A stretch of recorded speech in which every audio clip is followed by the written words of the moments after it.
Hello engineers, welcome to Xylem technical. അപ്പൊ നമ്മളെ LSTD exam പടിവാതിക്കൽ എത്തി നിൽക്കുകയാണ് അല്ലെ. അപ്പൊ നമ്മൾ കുറെ കാലമായിട്ട് പ്രതീക്ഷിച്ച ഒരു എക്സാം ആണ്. നോട്ടിഫിക്കേഷൻ വന്നു. അപ്പൊ കുറെ ആൾക്കാർ നോട്ടിഫിക്കേഷൻ വന്ന ആ ഒരു സീരിയസ്നെസ് വന്നിട്ടുണ്ടാവില്ല. എക്സാമിന് ഡേറ്റ് വരട്ടെ വിചാരിച്ചിരിക്കുന്ന ആൾക്കാരുണ്ടാവും. അപ്പൊ അവർക്കും ആ ഒരു സീരിയസ്നെസ് വരാൻ വേണ്ടിയിട്ട് ഇനി പറയുന്നു എന്താണ് നമ്മുടെ ആ ഒരു ഡേറ്റ് അല്ലെ, എക്സാമിന്റെ ആ ഒരു സുദിനം PSC പബ്ലിഷ് ചെയ്തിട്ടുണ്ട്. എപ്പോഴാണ് നമുക്ക് ജൂലൈ 8-ാം തീയതി, നമ്മൾ ആദ്യം മുതലേ പറയുന്ന ആ ഒരു കേസാണ്. ജൂലൈയിൽ എക്സാം ഉണ്ടാവും പറയുന്നുണ്ട് അല്ലെ. ജൂലൈ മിഡ് ആകുമ്പോഴത്തേക്ക് തന്നെ മിക്കവാറും എക്സാം ഉണ്ടാവും പറഞ്ഞു. പക്ഷെ മിഡ് അല്ല, അതിനേക്കാളും മുന്നേ തന്നെ നമ്മുടെ PSC ഡേറ്റ് ഇട്ടിട്ടുണ്ട്. ജൂലൈ 8-ാം തീയതിയാണ് നമ്മുടെ എക്സാം വരുന്നത് അല്ലെ. അപ്പൊ നമ്മള് കഴിഞ്ഞ കുറെ കാലമായിട്ട് PSC ചെയ്യുന്ന കാര്യമാണ് നമ്മുടെ ഒരു ഗ്ലാമർ എക്സാം എന്നുള്ള രീതിയിലുള്ള എക്സാംസ് ഒക്കെ, നമ്മുടെ അസിസ്റ്റന്റ് പ്രൊഫസർ എക്സാംസ് ആയിക്കോട്ടെ, പോളി ലെക്ചർ എക്സാംസ് ആയിക്കോട്ടെ, അല്ലെങ്കിൽ നമ്മുടെ കുറെ കാലമായിട്ടുള്ള ഈ എക്സാംസ് ഒക്കെ തന്നെ പൊതുവേ നടക്കുന്ന ആ ഒരു മാസമാണ് ഈ പറഞ്ഞ ജൂലൈ മാസം. അപ്പൊ ഇനി ഫസ്റ്റ് തന്നെ പറയാനുള്ള കാര്യം എന്ന് പറയുന്നത്, നമ്മൾ എപ്പോഴും അല്ലെ എക്സാം ഒക്കെ നോക്കി നിൽക്കും, അതിന്റെ ഡേറ്റും നോക്കി പഠിക്കുന്നൊക്കെ ഉണ്ടാവും. പക്ഷെ ചില ആൾക്കാർക്ക് പറ്റുന്ന ഒരു പ്രശ്നമാണ് കൺഫർമേഷൻ കൊടുക്കാൻ മറന്നു പോവുക, അല്ലെങ്കിൽ കൺഫർമേഷന്റെ കേസിൽ എന്തെങ്കിലുമൊക്കെ മണ്ടത്തരങ്ങൾ കാണിക്കുക അല്ലെ. അപ്പൊ അതൊന്നും നിങ്ങൾ വരുത്തി തീർക്കരുത്. നിങ്ങൾ ഈ ഒരു വീഡിയോ കാണുമ്പോൾ തന്നെ ഈ ഒരു സാധനം ഓർമ്മ വരികയാണെങ്കിലോ ഞാനത് ഓർമ്മ വരാൻ വേണ്ടി അവിടെ ഡേറ്റ് അടക്കം ഇട്ട് വെച്ചിട്ടുണ്ട് അല്ലെ. അപ്പൊ അതുകൊണ്ട് നിങ്ങളൊന്ന് വീഡിയോ പോസ് ചെയ്യുക, നേരെ പോവുക, PSC സൈറ്റ് തുറക്കുക, നമ്മുടെ തുളസി അല്ലെ, ആ ഒരു സൈറ്റ് തുറക്കുക, നിങ്ങൾ കൺഫർമേഷൻ കൊടുക്കുക, അത് കഴിഞ്ഞിട്ട് തിരിച്ചു വരിക. വീണ്ടും ആ പോസ്റ്റ് ബട്ടൺ ഒക്കെ ഓൺ ആക്കിയിട്ട് അല്ലെ, തിരിച്ച് ആ ഒരു പ്ലേ ബട്ടൺ ഓൺ പ്രസ് ചെയ്തിട്ട് വീണ്ടും ബാക്കിയുള്ള കാര്യങ്ങൾ കാണും അല്ലെ. അപ്പൊ എന്തായാലും നിങ്ങൾ ഇന്ന് തന്നെ ആ ഒരു കൺഫർമേഷൻ കൊടുക്കാൻ മറന്നുപോലെ. നമുക്ക് അത്യാവശ്യം വലിയ വേക്കൻസി എന്ന് പറഞ്ഞാൽ ഈ എക്സാംസിനെ സംബന്ധിച്ചാണ് അത്യാവശ്യം നല്ലൊരു വേക്കൻസി വരുന്ന എക്സാം ആണ് ഈ പറയുന്ന ഈ LSTD എക്സാം അല്ലെ, ലോക്കൽ സെൽഫ് ഗവൺമെന്റ് ഡിപ്പാർട്ട്മെന്റിൽ വരുന്ന ആ ഒരു എക്സാം. അപ്പൊ അത്യാവശ്യം നല്ല ഒരു ചാൻസ്, നമ്മൾ എപ്പോഴും പറയുന്ന ആ ഒരു പ്രോബിലിറ്റി ഓഫ് സക്സസ് അല്ലെ, അത് അത്യാവശ്യം മേളിൽ നിൽക്കുന്ന ഒരു എക്സാം ആണ്. അതുകൊണ്ട് തന്നെ എന്താണ് നമ്മൾ കാര്യമായിട്ട് കച്ച മുറുക്കി തന്നെ ഇറങ്ങുക. ഇനി നമ്മൾ ഡേറ്റ് അല്ലെ, എല്ലാത്തിനും ഒരു കണക്ക് പറയാം.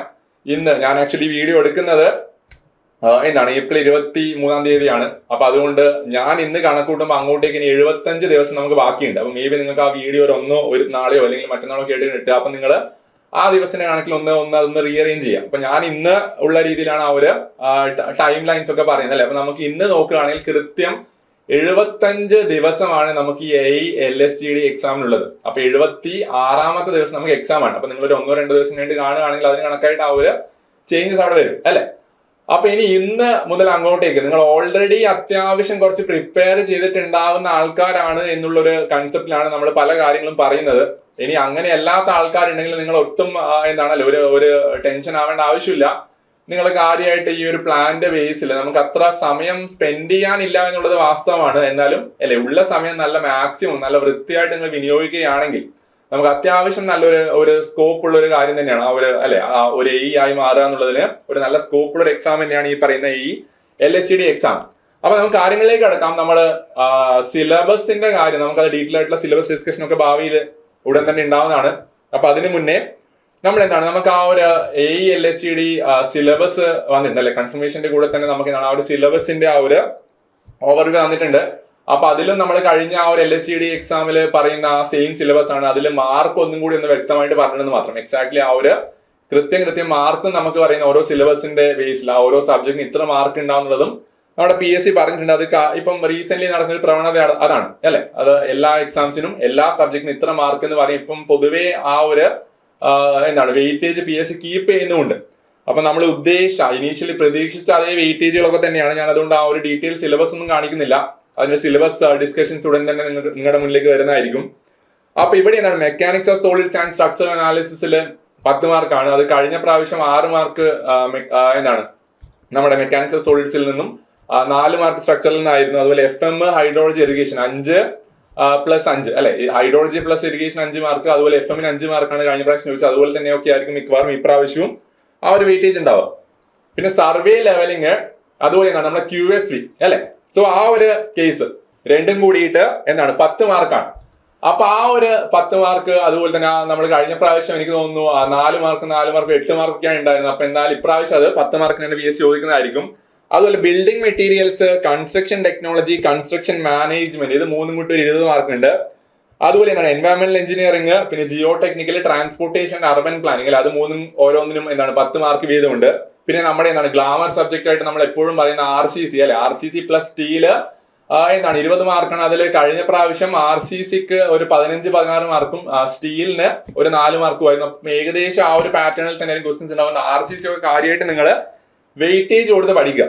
ഇനി ഇതിന്റെ കേസിൽ നമ്മൾ കഴിഞ്ഞ ആ ഒരു ഇനീഷ്യൽ ഡിസ്കഷന്റെ സമയത്ത് ഞാനൊരു വിപുലമായിട്ടുള്ള ഒരു എനിക്ക് തോന്നുന്നു 170 ഡേയ്സിന്റെ ഒരു പ്ലാൻ നമ്മൾ പറഞ്ഞിട്ടുണ്ട്.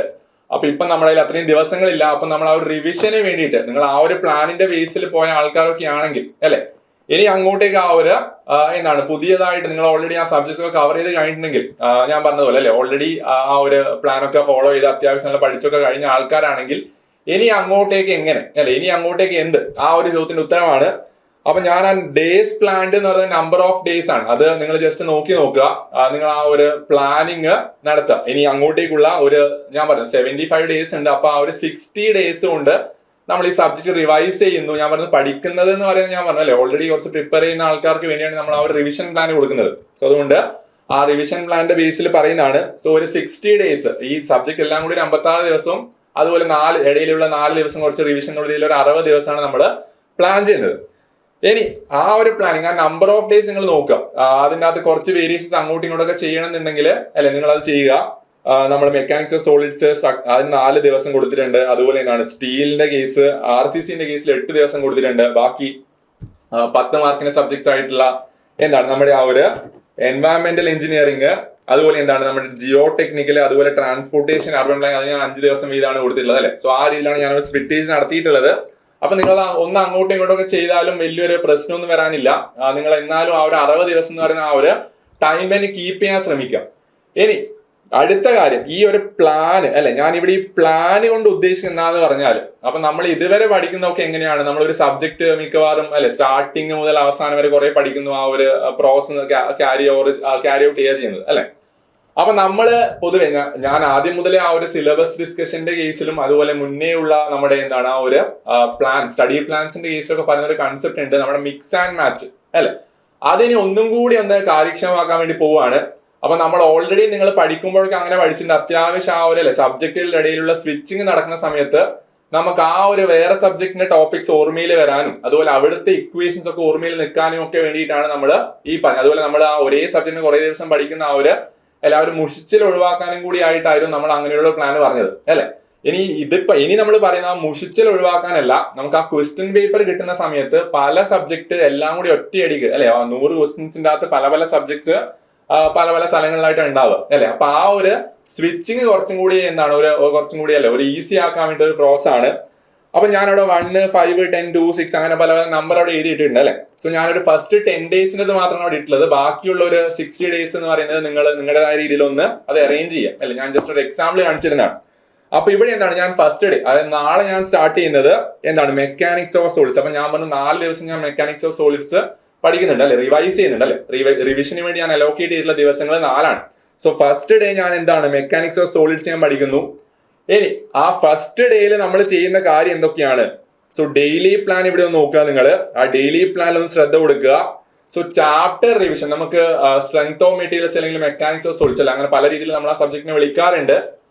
അപ്പൊ അതില് ഏകദേശം ഒരു 10ഓളം ചാപ്റ്റേഴ്സ്, അത് നിങ്ങളുടെ ചാപ്റ്റർ സ്പ്ലിറ്റേജിന്റെ അനുസരിച്ച് കുറച്ച് അങ്ങോട്ടും ഇങ്ങോട്ടും ചിലപ്പോൾ ഒരു 10ഓ 12ഓ ഒക്കെ അല്ലെ, നിങ്ങളുടെ ബുക്സിന്റെ അകത്തൊക്കെയുള്ള ആ ഒരു ചാപ്റ്റേഴ്സിന്റെ ബേസിൽ ആ ഒരു നമ്പർ ഓഫ് ചാപ്റ്റേഴ്സ് നിങ്ങൾ സ്പ്ലിറ്റ് ചെയ്യാം.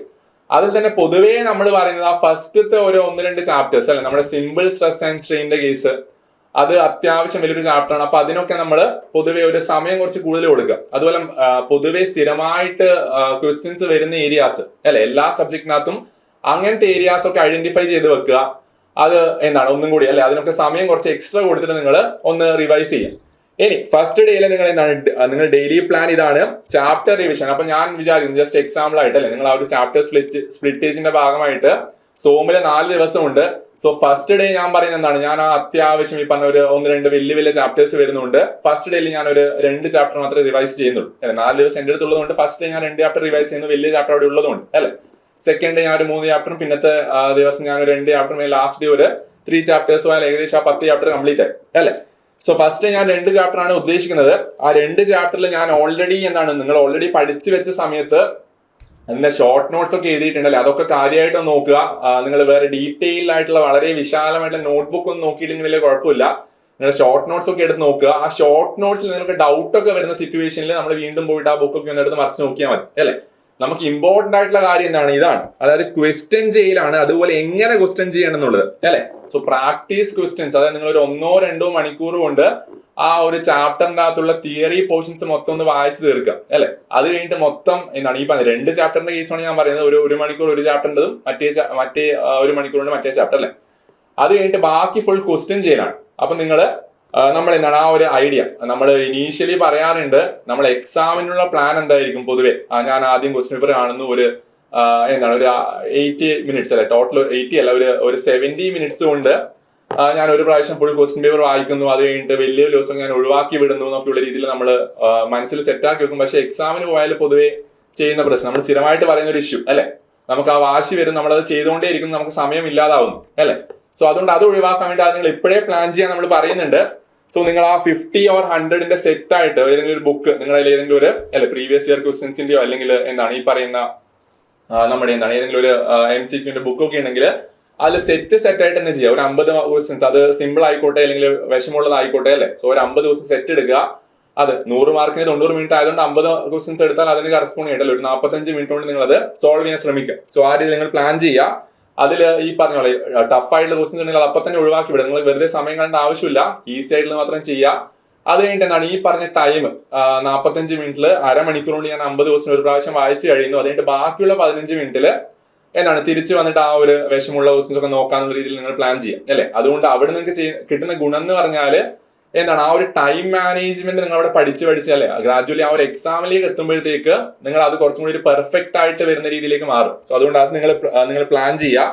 അതിന്റെ കൂടെ ആ ഒരു സെറ്റ് ഓഫ് ക്വസ്റ്റ്യൻസ് ഒക്കെ ചെയ്ത് കഴിഞ്ഞാൽ അല്ലെ ഒരു അത്യാവശ്യം ഒരു ചാപ്റ്ററിൽ ഒരു 100 അല്ലെങ്കിൽ ഒരു 100 ഒരു അത്യാവശ്യം ഇമ്പോർട്ടൻസ് ഉള്ള ഒരു ചാപ്റ്റർ ആണെങ്കിൽ അതിൻ്റെ അകത്ത് ഒരു 300 ക്വസ്റ്റ്യൻസ് ഒക്കെ ചെയ്യാൻ ശ്രമിക്കുക അല്ലെ. നമുക്ക് ഒരു 300 ക്വസ്റ്റ്യൻ ചെയ്യാൻ വേണ്ടി നമ്മുടെ ഒരു കണക്ക് പ്രകാരം PSCന്റെ കണക്ക് പ്രകാരം ഒരു 4-5 മണിക്കൂർ വേണം അല്ലെ. സോ അതുപോലെ അത്ര ഇമ്പോർട്ടന്റ് അല്ലാത്തൊരു ചാപ്റ്റർ ആണെങ്കിൽ അതിൻ്റെ അകത്ത് ഒരു 100 ക്വസ്റ്റ്യൻ ഒക്കെ ചെയ്താലും ധാരാളമാണ്. അപ്പം ബേസിക്കലി നമുക്ക് ഒരു 6 മണിക്കൂറിന്റെ അടുത്ത് ക്വസ്റ്റ്യൻ ചെയ്യാൻ തന്നെ ഒരു ദിവസം വേണം. ബാക്കി 2 മണിക്കൂർ നിങ്ങൾ ഈ പറഞ്ഞതുപോലെ എന്താണ് സബ്ജക്റ്റിന്റെ ചാപ്റ്റേഴ്സ്, അപ്പോൾ ഒരു 8 മണിക്കൂറൊക്കെ നിങ്ങൾ സ്പെൻഡ് ചെയ്യുക. അതിനേക്കാളും കൂടുതൽ സ്പെൻഡ് ചെയ്യാൻ പറ്റുമെങ്കിൽ അത്രയും നല്ലത് അല്ലെ. സോ അങ്ങനെ സ്പെൻഡ് ചെയ്യുക. അതുപോലെ എന്താണ് IASന്റെയും ഗേറ്റ് ക്വസ്റ്റൻസ് ഒക്കെ തന്നെ ഇതിൻ്റെ അകത്ത് ഉൾപ്പെടേണ്ടതാണ് അല്ലെ. നമുക്ക് അത്യാവശ്യം നമ്മുടെ കൺസെപ്റ്റ് ക്ലിയർ ആക്കാൻ വേണ്ടിയിട്ട് നമ്മുടെ PSC പൊതുവെ ഇപ്പൊ ചെയ്യുന്നത് അങ്ങനെയുള്ള ക്വസ്റ്റൻസ് ഇങ്ങോട്ടേക്ക് നമ്മുടെ ക്വസ്റ്റ്യൻ പേപ്പറിലേക്ക് മാറ്റി ഇടാറുണ്ടല്ലോ, അവിടെ നിന്ന് മറിക്കാറുണ്ട് അല്ലെ. സോ അതുകൊണ്ട് അതും കൂടി വർക്ക്ഔട്ട് ചെയ്താൽ നമ്മുടെ ആ ഒരു പ്ലാനിങ്, നമ്മുടെ ആ ഒരു വർക്കിംഗ് അത്യാവശ്യം നല്ല എഫിഷ്യന്റ് ആയി മാറും.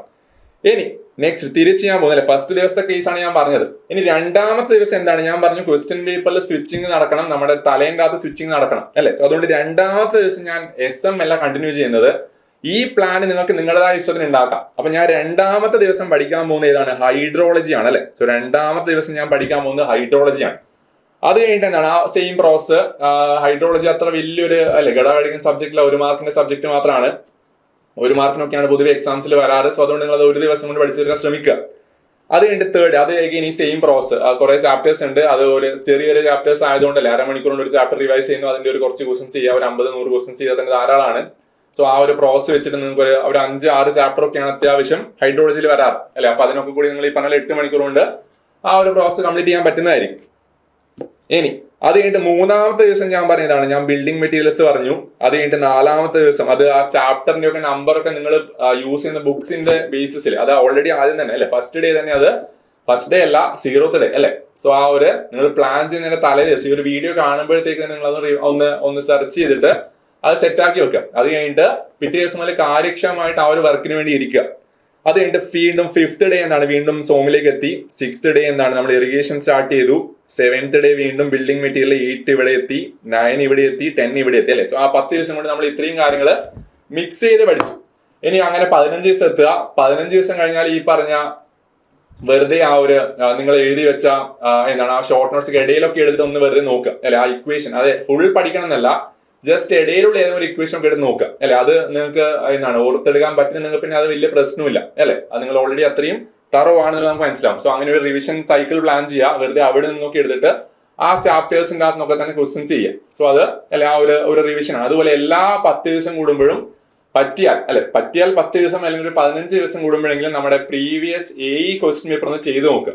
അപ്പൊ ഗ്രാജുവലി ആ ഒരു അല്ലെ. ഓൾറെഡി ചെയ്ത ക്വസ്റ്റ്യൻ പേപ്പേഴ്സ് ആണെങ്കിൽ കൂടി നിങ്ങൾ അത് വീണ്ടും ഒന്ന് ചെയ്ത് നോക്കുക അല്ലെ. നമ്മൾ ആ ഒരു എത്രത്തോളം മുന്നോട്ട് പോയി എന്നുള്ളൊരു ഐഡിയ നമുക്ക് അതിനകത്ത് കിട്ടും. അപ്പൊ ഈ രീതിയിൽ നിങ്ങൾ നിങ്ങളുടെ സബ്ജക്ട് പ്ലാൻ ചെയ്യുക. അപ്പൊ നമ്മൾ ഡെയിലി പ്ലാന്റെ കേസ് പറഞ്ഞു അല്ലെ, ആ മിക്സ് ആൻഡ് മാച്ചിന്റെ കേസ് പറഞ്ഞു. ഇനി എന്താണ് വർക്ക്ഔട്ട് PYQ ആയിട്ട് എവറി 10 days പറഞ്ഞു. അതുപോലെ നമ്മൾ കഴിഞ്ഞ വീഡിയോയിൽ പറഞ്ഞ കാര്യം ഞാൻ അത് ഒന്നും കൂടി ഓർമ്മിപ്പിക്കുകയാണ്. നമ്മുടെ do mock test in the morning. Mock test എന്ന് പറയുന്നത് PYQs തന്നെ ചെയ്യണമെന്നല്ല, ഞാൻ പറഞ്ഞ ആ 50 ക്വസ്റ്റ്യൻസിന്റെ സെറ്റോ അല്ലെങ്കിൽ 100 ക്വസ്റ്റ്യൻസിന്റെ സെറ്റ്, ഐഡിയലി 100 ക്വസ്റ്റ്യൻസ് സെറ്റ് തന്നെ ചെയ്യാം. നമുക്ക് എന്തുകൊണ്ടാന്ന് പറഞ്ഞാല് അല്ലെ, നമ്മുടെ എക്സാം രാവിലെയാണ് അല്ലെ, രാവിലെ 7:45 മുതൽ 9:15 വരെയൊക്കെയാണ് നമ്മുടെ ആ ഒരു എക്സാമിന്റെ സമയം അല്ലെ. എനിക്ക് തോന്നുന്നു ഞാൻ ജൂലൈ 8-ാം തീയതി ഏതാണെന്ന് ഞാൻ നോക്കിയിട്ടില്ല, അത് എന്റെ ഭാഗത്ത് ഒരു ചെറിയ മിസ്റ്റേക്ക് കിട്ടി അല്ലെ. അപ്പൊ അത് നിങ്ങൾ നോക്കുക, അത് ജൂലൈ ആയതുകൊണ്ട് എന്തായാലും സ്കൂളൊക്കെ ഉള്ള ദിവസമായിരിക്കും, സ്കൂളൊക്കെ ഉള്ള മാസമാണ്. സോ അത് സാറ്റർഡേ അല്ലെങ്കിൽ എന്തായാലും നമുക്ക് ഈ പറഞ്ഞ ടൈമിലാണ് ആ എക്സാം ഉണ്ടാവും അല്ലെ, 7:45 മുതൽ 9:15 വരെ. അപ്പൊ അതുകൊണ്ട് സ്ഥിരമായിട്ട് ആ സമയത്തൊക്കെ കിടന്നുറങ്ങുന്ന ആൾക്കാരുണ്ടാവും, കുറെ ജോലി ചെയ്യുന്ന ആൾക്കാരാണെങ്കിൽ ട്രാവൽ ചെയ്യുന്ന സമയമൊക്കെ ആയിരിക്കും അല്ലെ. അപ്പൊ അതുകൊണ്ട് നമ്മുടെ ബ്രെയിന് പൊതുവെ വർക്ക് ചെയ്യാത്ത ഒരു സമയം ആയതുകൊണ്ട് തന്നെ ബ്രെയിനിനെ ആ ഒരു സമയത്ത് അല്ലെ കുറച്ച് പണിയൊക്കെ എടുക്കാൻ വേണ്ടിയിട്ട് ട്രെയിൻ ചെയ്യേണ്ടത് നമ്മുടേതായിട്ടുള്ള ഉത്തരവാദിത്തമാണ്. അപ്പൊ അതുകൊണ്ട് നിങ്ങൾ ആ രാവിലെ എക്സാക്ട്ലി ആ ഒരു ടൈം ലൈൻ തന്നെ വെക്കുക. 7:45 to 9:15 തന്നെ നിങ്ങൾ എടുക്കുക. ആ സമയത്ത് നിങ്ങൾ ഈ പറഞ്ഞ രീതിയിൽ ക്വസ്റ്റ്യൻസ് വർക്ക്ഔട്ട് ചെയ്യും. അപ്പൊ നമ്മൾ ആ എക്സാമിന്റെ അന്ന് പോകുമ്പോൾ അല്ലെ, ബ്രെയിനിന് ഓൾറെഡി അറിയാം എന്താണ് അല്ലെ, തലച്ചോറിന് അറിയാം എനിക്ക് പ്രവർത്തിക്കേണ്ട സമയമാണ്, അല്ലാണ്ട് ഉറങ്ങേണ്ട സമയമല്ല അല്ലെ. അല്ലാത്ത സിറ്റുവേഷനിൽ നമ്മൾ പോകുന്നു, നമ്മുടെ തല അവിടെ ഉറങ്ങിക്കൊണ്ടിരിക്കുകയായിരിക്കും, നമ്മളിങ്ങനെ ഇരിക്കുന്നു, എക്സാം ക്വസ്റ്റ്യൻ പേപ്പർ കിട്ടുന്നത് അല്ലെ, ഒരു അരമണിക്കൂർ കഴിഞ്ഞാലൊക്കെ ആയിരിക്കും ചിലപ്പോൾ ആ മൂപ്പർ അത് കറക്റ്റ് ആയിട്ട് പ്രോസസ് ചെയ്യാൻ തുടങ്ങാം. സോ അതുകൊണ്ട് അങ്ങനത്തെ സിറ്റുവേഷനിലേക്ക് പോകരുത്. നിങ്ങൾ ആദ്യമേ തന്നെ എന്ത് ചെയ്യുക, ആ ഒരു ട്രാക്കിലേക്ക് അല്ലെ, ആ ഒരു ബ്രെയിനിനെ നമ്മുടെ എക്സാം ചെയ്യേണ്ട അല്ലെ, എക്സാം എഴുതേണ്ട ഒരു സമയത്ത് അല്ലെ ഏറ്റവും എഫിഷ്യന്റ് ആയിട്ട് വർക്ക് ചെയ്യുന്ന ആ ഒരു പ്രോസസ്സിലേക്ക് കൊണ്ടുവരാൻ ശ്രമിക്കുക. അപ്പൊ അതാണ് നമ്മൾ മെയിൻ ആയിട്ട് പറഞ്ഞ സ്ട്രാറ്റജീസ്. ഇനി 60 days കഴിഞ്ഞു. 60 days കഴിഞ്ഞാൽ പിന്നെ നിങ്ങൾ ഈ പറഞ്ഞതുപോലെ എന്താണ് പിറകോട്ടേക്ക് പോയിട്ട് നമ്മുടെ ബുക്സ് ഒന്നും നോക്കരുത്. പിന്നെ ഫുള്ള് നമ്മൾ എന്താണ് ഫുൾ സ്കെയിൽ റിവിഷൻ ആണ്. കുറെ അവിടെ നിന്ന് കുറച്ച് ബുക്ക് എടുക്കുക അല്ലെ, അതിന്റെ കുറെ ക്വസ്റ്റ്യൻസ് ഒരു ആദ്യം നിങ്ങളുടെ കയ്യിൽ റിവിഷന്റെ ഒരു ബുക്ക് ഉണ്ട്, റിവിഷൻ അല്ല MCQന്റെ ബുക്ക് ഉണ്ട്. അപ്പൊ ഇന്ന പേജ് നമ്പർ 10ാമത്തെ പേജ് നമ്പർ 10ന്റെ മൾട്ടിപ്പിൾസിന്റെ പേജ് എടുക്കുക അല്ലെ, 10ാമത്തെ പേജ് 20ാമത്തെ പേജ് അതിന്റെ അകത്തുള്ള ഒരു 4-5 ക്വസ്റ്റ്യൻസ് ചെയ്യുന്ന രീതിയിൽ അല്ലെ. സോ ആ രീതിയിൽ നിങ്ങൾ ഒരു എന്താണ് റഫ് ആയിട്ടുള്ള ഒരു ഡിസോർഡർലി ഫാഷനിൽ നിങ്ങൾ ഒന്ന് വർക്ക്ഔട്ട് ചെയ്ത് നോക്കുക അല്ലെ, ക്വസ്റ്റ്യൻ ഒക്കെ വർക്ക്ഔട്ട് ചെയ്ത് നോക്കുക. അപ്പൊ ആ സമയത്ത് എന്തെങ്കിലും ഡൗട്ട്സ് വരികയാണെങ്കിൽ മാത്രം, എന്തോ കൺഫ്യൂഷൻസ് വരികയാണെങ്കിൽ മാത്രം നിങ്ങൾ ബുക്ക് എടുത്ത് നോക്കിയാൽ മതി. ബാക്കി ജസ്റ്റ് ക്വസ്റ്റ്യൻസ് മാത്രം റിവൈസ് ചെയ്യുക. ഇടയ്ക്ക് ഈ പറഞ്ഞ വാല്യൂസ് ഒക്കെ ഒന്ന് നിങ്ങളുടെ എന്താണ് ആ ഇക്വേഷൻ ബുക്ക് ഒക്കെ എഴുതി വെച്ചിട്ടുണ്ടാവും അല്ലെ, ആ ഇക്വേഷൻ ബുക്ക് ഒക്കെ ഒന്ന് എടുത്ത് മറിച്ച് നോക്കിയാൽ മതി. ആ രീതിയിൽ നിങ്ങൾ ആ ഒരു ബാക്കിയുള്ള 15 ദിവസങ്ങൾ കംപ്ലീറ്റ്ലി എന്താണ് ഈ ഒരു MCQക്ക് വേണ്ടി മാത്രമായിട്ട് മാറ്റി വെക്കുക. ഓക്കെ, അപ്പൊ അത് കഴിഞ്ഞിട്ട് എക്സാമിന്റെ തലേന്ന് ഉച്ചയ്ക്ക് ശേഷം അല്ലെങ്കിൽ അല്ലെ വൈകുന്നേരം ഒക്കെ ആകുമ്പോഴത്തേക്ക് പിന്നെ നിങ്ങൾ പഠിക്കാൻ നിൽക്കരുതെന്നാണ് പറയുന്നത്. കാര്യമായിട്ട് നോക്കേണ്ട ആവശ്യമില്ല, ഫുള്ള് റിലാക്സ്ഡ് ആയിട്ടിരിക്കുക. അപ്പൊ അതിന് വേണ്ടിയിട്ട് ഈ പറഞ്ഞ പോലെ അതിന് മുന്നേ ഉള്ള ആ ഒരു 70-74 ദിവസം, ഞാൻ 70 പറയുന്നു, മേ ബി നിങ്ങൾ അല്ലെ ആ വീഡിയോ ഒക്കെ ചിലപ്പോൾ കുറച്ച് ദിവസം കഴിഞ്ഞിട്ടായിരിക്കും കാണുന്നുണ്ടാവുക. അതുകൊണ്ട് ഞാൻ അപ്രോക്സിമേറ്റ് ഒരു 70 days പറയുന്നു. ആ ഒരു 70 days കൊണ്ട് അല്ലെ പ്രോപ്പറായിട്ട് ഈ ഒരു ഓർഡർ നിങ്ങൾ പഠിക്കുക, കറക്റ്റ് ആയിട്ട് റിവൈസ് ഒക്കെ ചെയ്ത് പോവുക. നമുക്ക് ഉറപ്പായിട്ടും എന്താണ് ഒരു ടോപ്പ് 50 അല്ലെ, 50 പറയുന്നു, അതിനേക്കാളും ഉള്ളിൽ തന്നെ ഒരു 10 അല്ലെങ്കിൽ 5ന്റെ അകത്തൊക്കെ തന്നെ നിങ്ങൾ റാങ്ക് വാങ്ങിക്കുക. അപ്പൊ അതാണ് നമ്മൾ പറയുന്നത്. അപ്പൊ ഇനി നമ്മൾ എന്താണ് നമ്മുടെ കുറച്ച് കാര്യങ്ങൾ പറയാം. നമ്മൾ LSTD എക്സാംസിന് വിപുലമായിട്ടുള്ള കുറെ ക്ലാസ്സുകൾ കൊടുക്കുന്നുണ്ട്. നമ്മൾ കുറെ ബാച്ചസ് സ്റ്റാർട്ട് ചെയ്തിട്ടുണ്ട്. 999 രൂപ അല്ലെ, വെറും 999 രൂപയാണ് നമ്മുടെ ഏറ്റവും മിനിമം എന്താണ് ക്വസ്റ്റ്യൻ ഡിസ്കഷൻ ബാച്ച്. അപ്പൊ ആ ഒരു ബാച്ചിൽ മെയിൻ ആയിട്ട് നമ്മൾ പ്രീവിയസ് ഇയർ PSC ക്വസ്റ്റ്യൻസും അതുപോലെ നമ്മുടെ IASന്റെയും ഗേറ്റിന്റെയും ക്വസ്റ്റ്യൻസ് ഒക്കെയാണ് ഡിസ്കസ് ചെയ്യുന്നത്. അപ്പൊ ആ ക്വസ്റ്റ്യന്റെ ഭാഗമായിട്ട് നമുക്ക് ചിലപ്പോൾ ആ ക്വസ്റ്റ്യൻസ് ഒക്കെ PSC ഡയറക്റ്റ് ആയിട്ട് ചിലപ്പോൾ ചോദിച്ചേക്കും അല്ലെ. അതുകൊണ്ട് ആ ക്വസ്റ്റ്യൻ ഒക്കെ കണ്ട് പരിചയമുണ്ടെങ്കിൽ നിങ്ങൾക്ക് വളരെ ചെറിയ ആ ഒരു എമൗണ്ടിന് നിങ്ങൾക്ക് ആ കുറെ മാർക്സ് ചിലപ്പോൾ അതിൻ്റെ അന്ന് കിട്ടും. അതുപോലെ നമ്മൾ റീസെന്റ് ആയിട്ട് ലോഞ്ച് ചെയ്ത ഈ ക്രാഷ് ബാച്ച് ഉണ്ട് 4999 അല്ലെ, 4999 അല്ല, എന്താണ് 4999 അല്ലെ, 4999 അതാണ്. സോ ആ ഒരു എമൗണ്ടിനാണ്. അതില് ക്രാഷ് ക്ലാസ്സസ് ഉണ്ട്, നമ്മളെ ടോപ്പിക്സ് ഡിസ്കഷൻ, അതുപോലെ ക്വസ്റ്റ്യൻ ഡിസ്കഷൻസ്, വളരെ ചുരുങ്ങിയ സമയം കൊണ്ട് ആ ഒരു എൻറ്റയർ സബ്ജക്ട്സ് കവർ ചെയ്യുന്നതാണ്.